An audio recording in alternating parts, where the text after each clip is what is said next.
Hey team, Steve Hunt here. I hope you're all having a great camp in Florida. Aubrey and Chris wanted me to talk to you guys a little bit about the power of team and also a little bit about controlling your mind and how it can help improve your performance. So first, I've been coaching Point Loma High School for 19 years now.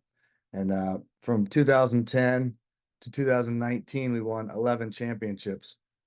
And I've gotten to see the power of a group of people working together with a great coach, all pushing each other, trying to put their egos aside, which is hard to do, but working together, pushing each other, communicating in the debriefs, sharing ideas, rising tide lifts all boats philosophy. Everyone with the mindset of, I want to be better today than I was yesterday. And also working together with each other to push each other. When someone learns something new and starts beating everyone at practice, they share it with the group.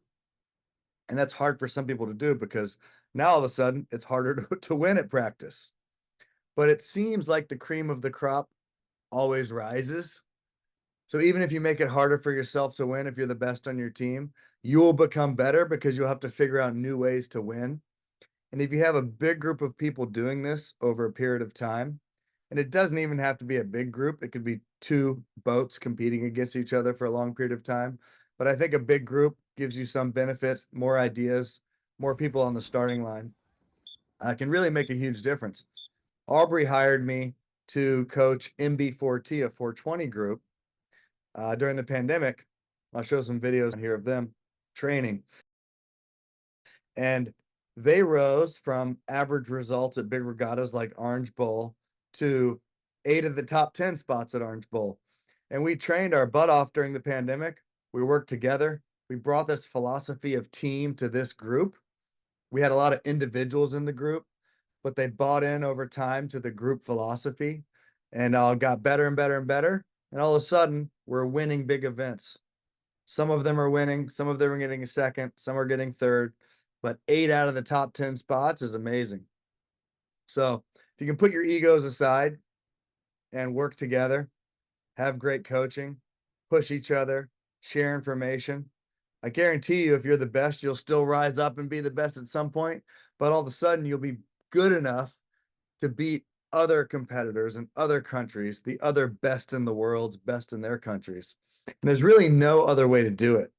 If you try to remain solo and train solo, you're not going to make it. You have to be pushed by a group. Parents always ask me, how do we get better? How does my kid become the best?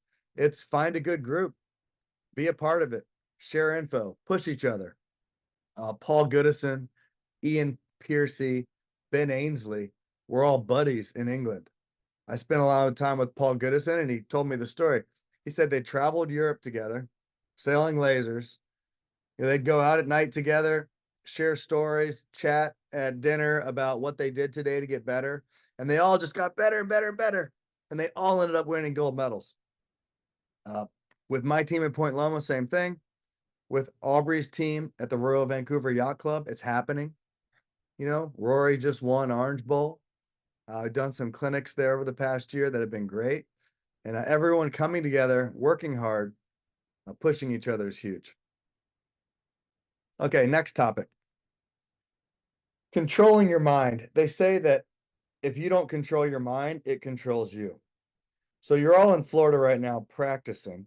You can actually practice for sailboat racing every day. You can practice for sailboat racing every night. I do this, right? I race sailboats for a living. Last year, I won 3 major championships. Every single night, I train my brain. So how do you do that?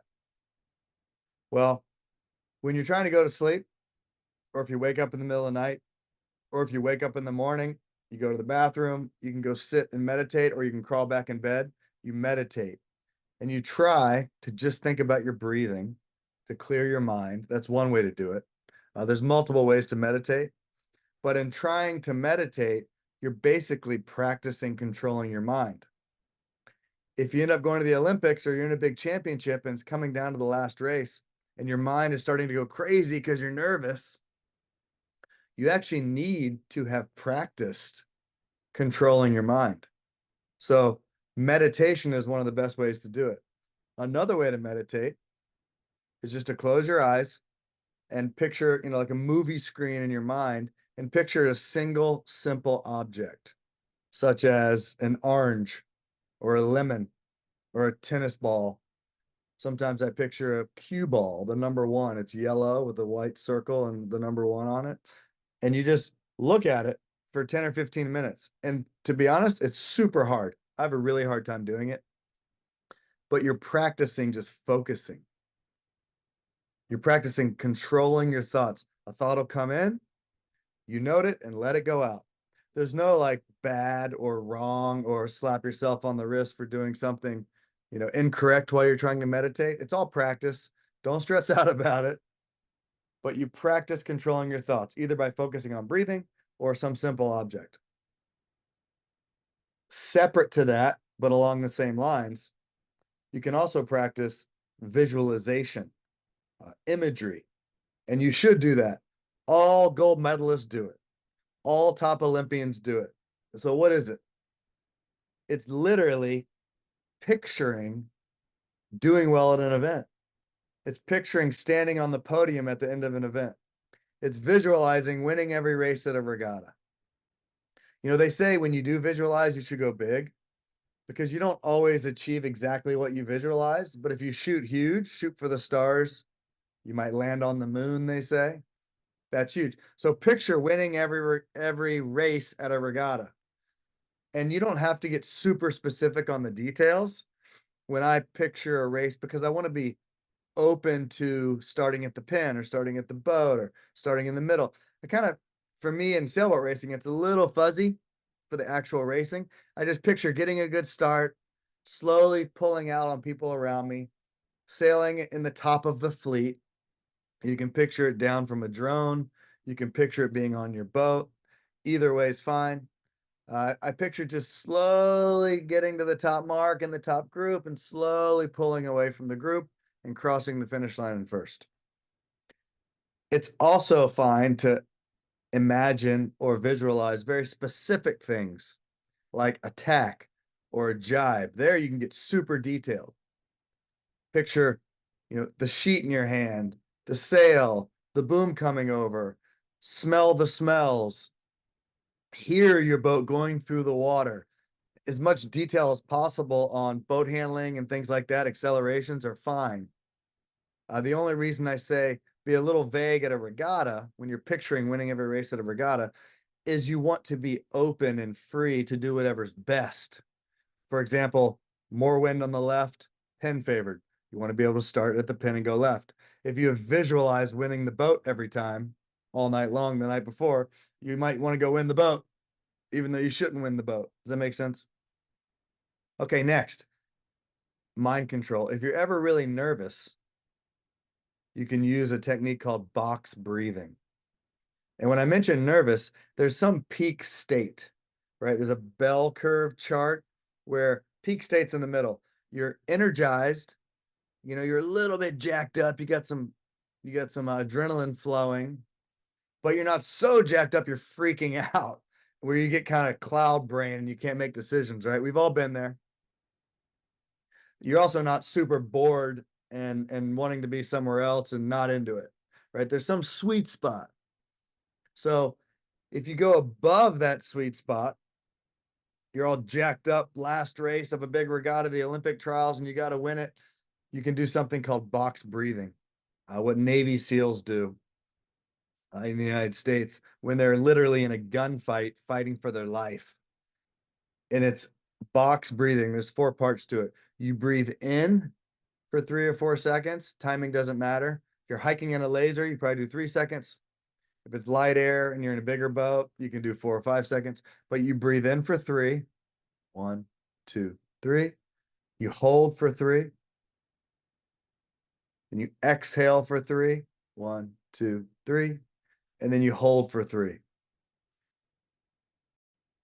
Also, any type of breathing helps you calm down, but this box breathing is proven by Navy SEALs to really calm the heart rate, calm the mind.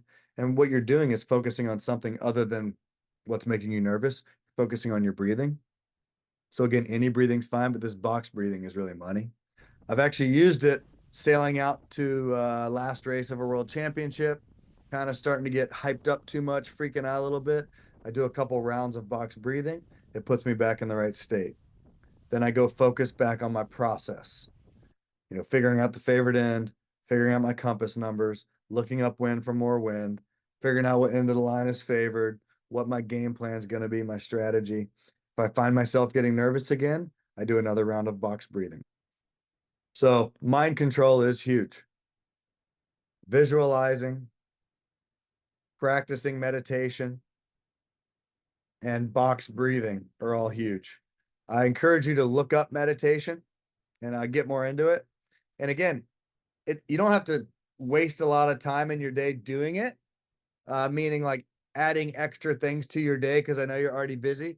You can do it when you're laying in bed in the morning or when you're going to sleep at night, or if you wake up in the middle of the night and you're trying to go back to sleep. Those are all perfect times to do it. And by clearing your brain, it actually helps you fall asleep. All right, team. I'm around if you need any more information. I think Aubrey mentioned the website I just created. It's got tactics, starting, a 45-minute speech I did on mind control. Tips come out every month. Check it out.